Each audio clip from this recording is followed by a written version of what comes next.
দর্শক, শীত আসলে দেখা যায় বাচ্চাদের বেশ কিছু কমন প্রবলেম, যেমন হচ্ছে ঠান্ডা কাশির পরিমাণ বেড়ে যায়, বুকের মধ্যে ঘর ঘর শব্দ করে, কফ জমে থাকে, এ টাইপ অনেক ধরনের প্রবলেম দেখা দেয়।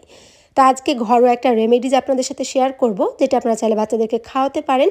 পার্সোনালি আমি কিন্তু 1 বছর থেকে আমার বাচ্চাকে এটি খাওয়াই এবং দেখা যায় খুবই ভালো ফল পেয়েছি। তো আই হোপ যে আমার আজকের ভিডিওটি আপনাদের জন্য অনেক বেশি হেল্পফুল হবে। কমলা অথবা মালটা যে কোনো একটা ফ্রুটস নিলেই হবে। চেষ্টা করতে হবে সাইট্রাস জাতীয় ফল, মানে যে সকল ফলগুলোতে বেশি পরিমাণে ভিটামিন সি আছে সেই টাইপ ফল বেছে নিতে। তো আমি একটা মালটা নিয়ে নিয়েছি, যেহেতু মালটা থেকে বেশি পরিমাণে জুস পাওয়া যায় অথবা জুসগুলোকে খুব সহজে বের করে নেওয়া যায়। আর আমি একটা ইলেকট্রিক জুসারের সাহায্যে জুসগুলো বের করে নিচ্ছি। আপনাদের কাছে যেটা সুবিধা হবে সেভাবে আপনারা চেষ্টা করবেন জুসটাকে বের করে নিতে। জুস বার করার জন্য এই টাইপ হ্যান্ড জুসারও কিন্তু আলাদাভাবে কিনতে পাবেন, আপনারা চাইলে কিন্তু এগুলোও ব্যবহার করতে পারেন। আমাদের এখানে কিন্তু প্রচুর ঠান্ডা হয়ে থাকে, যেহেতু এখানে বেশ কয়েক মাস স্নো পড়ে। তো আমি চেষ্টা করি এই কয়েক মাস কিন্তু প্রতিদিন আমার বাচ্চাকে রেমেডিসটা খাওয়াতে বা আসলে জুসটা বানিয়ে দিতে।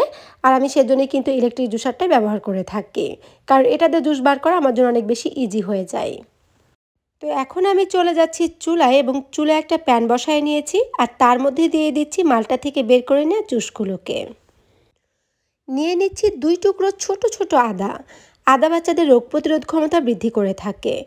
এছাড়াও কেউ যদি নিয়মিত আদা খায় তাহলে দেখবেন যে তাদের অসুখ বিসুখের পরিমাণও কিন্তু অনেকটাই কম হয়ে থাকবে। তবে বাচ্চাদেরকে কিন্তু কখনোই বেশি পরিমাণে আদা খাওয়ানো যাবে না। চেষ্টা করতে হবে বয়স বুঝে খুবই সামান্য পরিমাণে বাচ্চার খাবারে আদাটা অ্যাড করতে। চুলোর পাওয়ারটাকে আমি হাইটে রেখেছি এবং জুসগুলোকে জাল করে নিলাম। যখনই একটা বলক দিবে সাথে সাথে কিন্তু চুলোর পাওয়ারটাকে অফ করে দিতে হবে, কারণ এটা কিন্তু খুব বেশিক্ষণ জাল করা যাবে না। জাস্ট দেখতে হবে সেটা যেন লং টাইম না জাল করা হয় এবং হালকা কুসুম গরম হলেই হবে।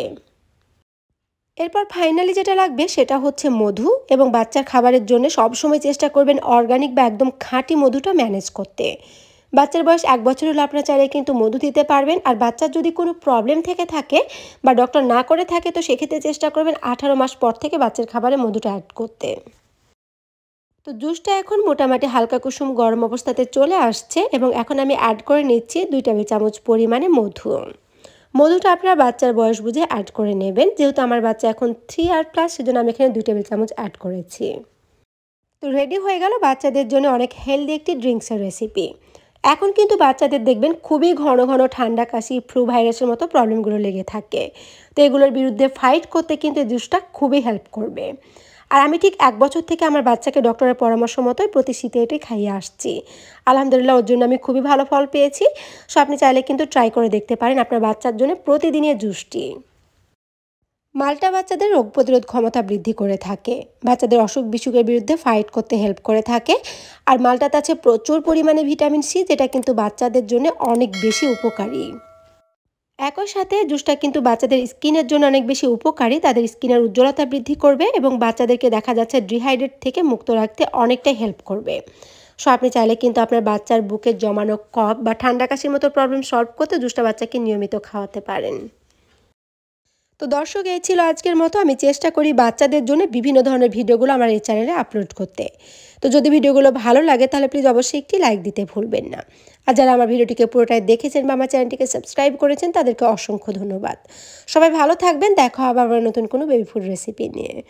আল্লাহ হাফেজ।